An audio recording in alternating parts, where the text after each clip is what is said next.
Have you seen this scene play out in a bustling open-plan office? A Gen Z employee lets out a quiet sigh, then types a message to their manager. Hey, I need to take a mental health day today to reset. The millennial manager, after a brief moment of surprise, types back, okay, take care of yourself. 10 years ago, a message like that would have been unthinkable. Today, it's becoming the new normal. Younger employees are demanding that their mental well-being be taken as seriously as their physical health, and in doing so, they are shattering a decades-old taboo that has shrouded the workplace in silence. Mental health is no longer a whispered secret. It's a top-tier priority supercharged by a global pandemic. A 2024 American Psychological Association survey revealed that younger workers, specifically those under 44, report the highest levels of daily stress.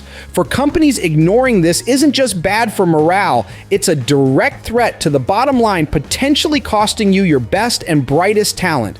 Today, we're diving deep into how Gen Z and millennials are dragging workplace mental health out of the shadows, and why understanding this revolution is more critical than ever for your career and your company's success. Don't let the silence on mental health hold you back. Hit subscribe on GenShift now to learn how to build a healthier, more supportive workplace for everyone.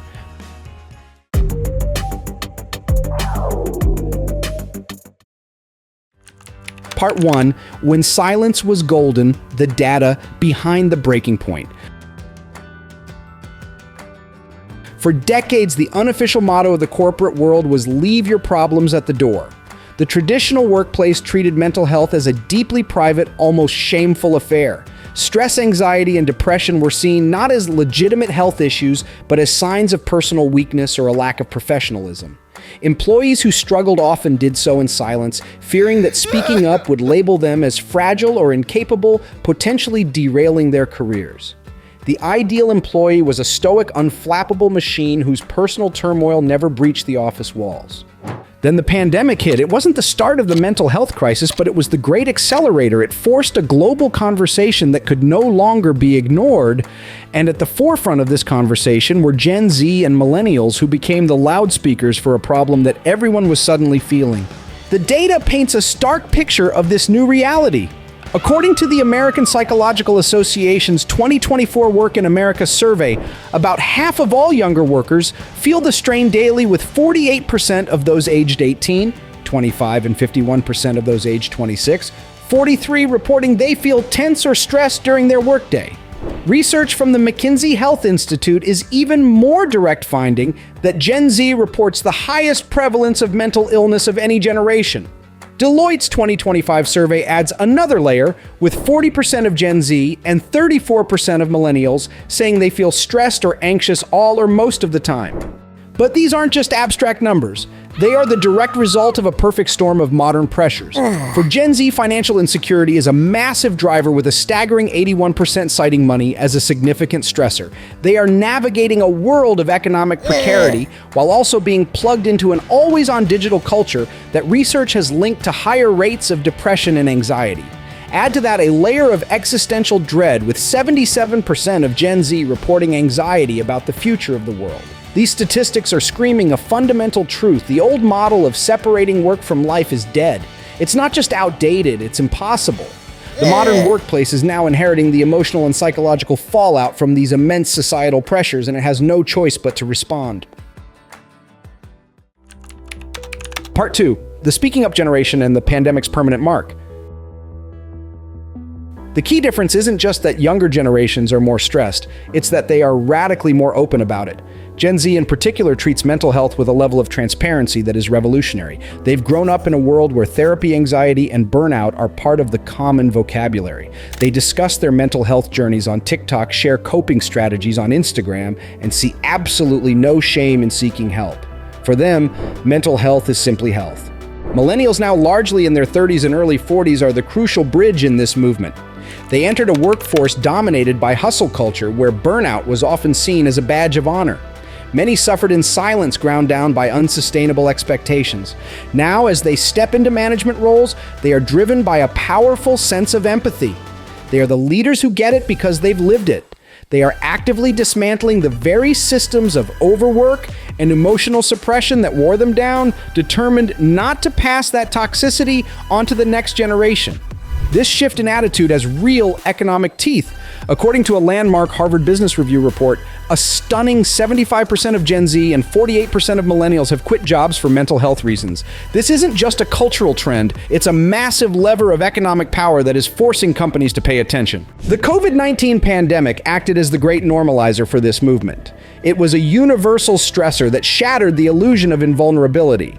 Suddenly, everyone was struggling. Saying I'm not okay was no longer a confession of personal failure, but a statement of shared human experience. This collective vulnerability legitimized the conversation on a global scale. It empowered Gen Z and millennials to shift from quiet endurance to active demands. They began pushing for tangible support, from better mental health benefits to company-sponsored online forums where they could connect and share resources, a trend clearly identified in Deloitte's research.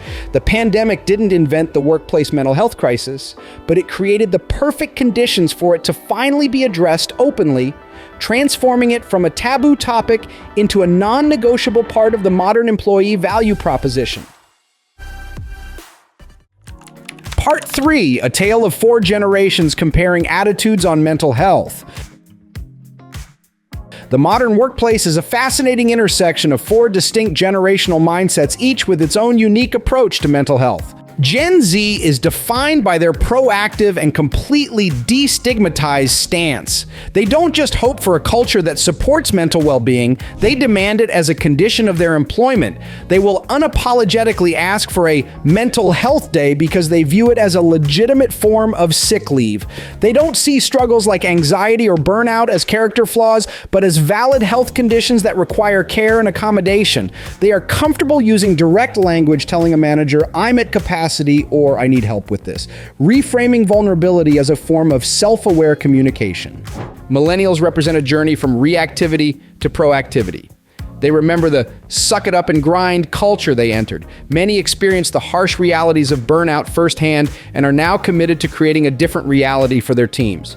As managers, they are driven by an empathy born from experience. They are the ones championing policies they wish they'd had, like establishing clear boundaries around after-hours emails or advocating for more accessible employee assistance programs. They serve as a vital cultural translator, bridging the gap between Gen Z's expectations and the more traditional views of older leadership. For Gen X and baby boomers, the default approach has historically been one of stoicism and privacy. Raised in eras where mental health was rarely discussed, let alone in a professional context, their instinct is often to handle such matters behind closed doors. However, their adaptation is a story of pragmatism. They are seeing the undeniable data: when the mental well-being of younger teams is ignored, productivity plummets and turnover skyrockets. They are adapting not always from a place of shared openness, but from a clear-eyed understanding of the business case. Ignoring the issue has simply become too expensive. This generational divide is more than just a difference in communication styles. It signals a fundamental transfer of soft power within the workplace.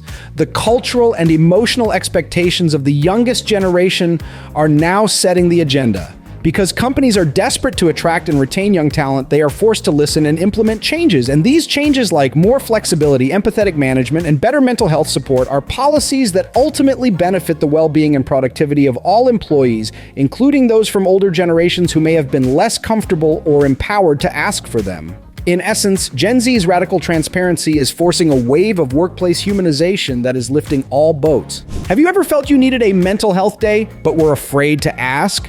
Or have you ever been surprised when a younger colleague spoke openly about stress or burnout? Share your experience with mental health at work in the comments below. We're always listening. Part 4, the corporate playbook from perks to psychological safety. As this cultural shift accelerates, companies are scrambling to adapt. Their responses range from foundational policies to deep cultural transformations. At the most basic level, we've seen a surge in mental wellness benefits. This includes expanding employee assistance programs, or EAPs, which offer confidential counseling. But it also includes a new wave of digital tools. Companies are offering free subscriptions to apps like Calm and Headspace, providing flexible leave policies and creating dedicated mental health resource hubs. For Gen Z, these aren't flashy perks. They are the bare minimum, a crucial signal that an employer sees them as a whole person and is invested in their well-being. More importantly, the conversation is moving beyond policy and into culture. The most effective leaders are fostering what can be called an "Are you okay?" environment. They are proactively checking in with their team members during one-on-one meetings, asking specifically about workload stress levels and capacity. This represents a monumental shift from the old reactive model where managers only stepped in when a crisis was already underway. Of course, this adaptation hasn't been without its challenges. Many managers from older generations initially struggled sometimes, viewing the new openness as a sign of weakness or a lack of resilience in younger staff. But the data on turnover and performance has been a powerful motivator.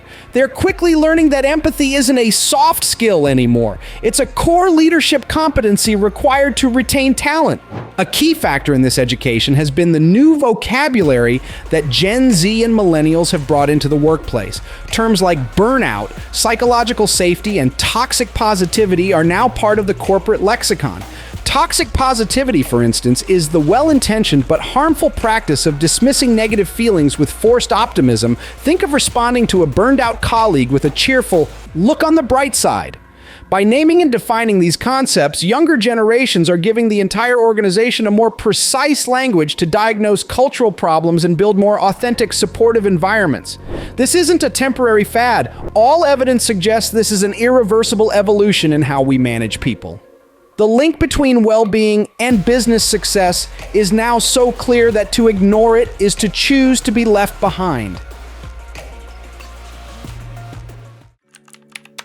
Part 5, the ROI of empathy and a practical guide to action. One of the biggest benefits is early intervention.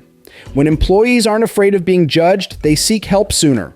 A millennial manager feels empowered to ask for a deadline extension on a high-pressure project, preventing a full-blown burnout episode. This proactive help-seeking stops small problems from escalating into crises that lead to resignations or long-term leave. This directly translates to retaining valuable talent. Second, it dramatically increases engagement and loyalty. When a company invests in the whole person, not just the output they produce, employees feel valued and respected. As Deloitte's research consistently shows, this sense of being cared for is a primary driver of employee loyalty and discretionary effort. People are simply more willing to go the extra mile for an employer they believe has their back. Finally, it fosters a culture of peer support.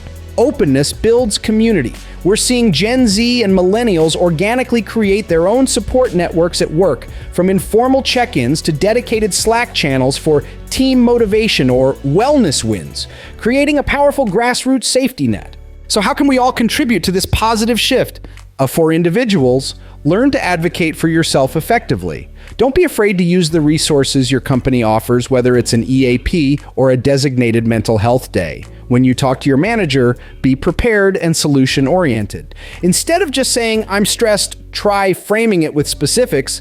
"I'm feeling overwhelmed by the competing deadlines for Project A and Project B. Could we discuss reprioritizing them to ensure the best quality work?" This turns a complaint into a collaborative problem-solving session. For managers, your role is pivotal. Get trained in mental health first aid MHFA. This training gives you a simple framework like the ALGE action plan: assess, listen, give reassurance. Encourage self-help to confidently and effectively support an employee in distress without having to be a therapist. Lead by example by setting your own healthy boundaries, and most importantly, make proactive check-ins a regular part of your routine. For organizations, build a true wellness ecosystem.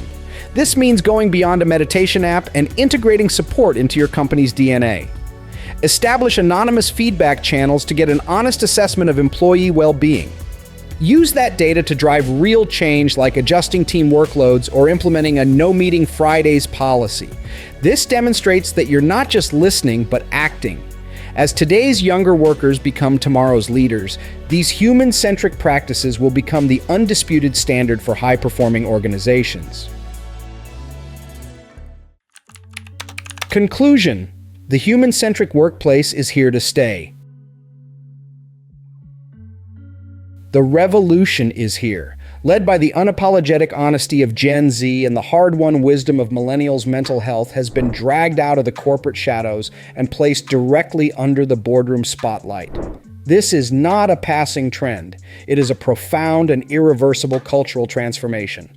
The workplace is becoming more human because it has to. The old walls separating our professional and personal selves have crumbled, and in their place, a new expectation has risen that we be seen supported and valued as whole people.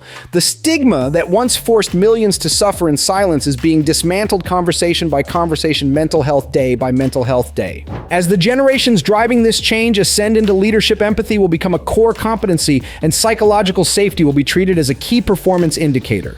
A workplace that prioritizes mental well-being will no longer be the exception. It will be the standard. Ultimately, building an environment that supports mental health isn't just a kinder, more compassionate way to do business. It is the only way to build an organization that is resilient, innovative, and sustainable for the future. It is simply better for everyone. Have you ever taken a day off for your mental health? What was your company's reaction? If you feel comfortable, share your story in the comments. You never know who it might help. And remember to subscribe to GenShift as we continue to explore how to build a world of work where everyone can thrive.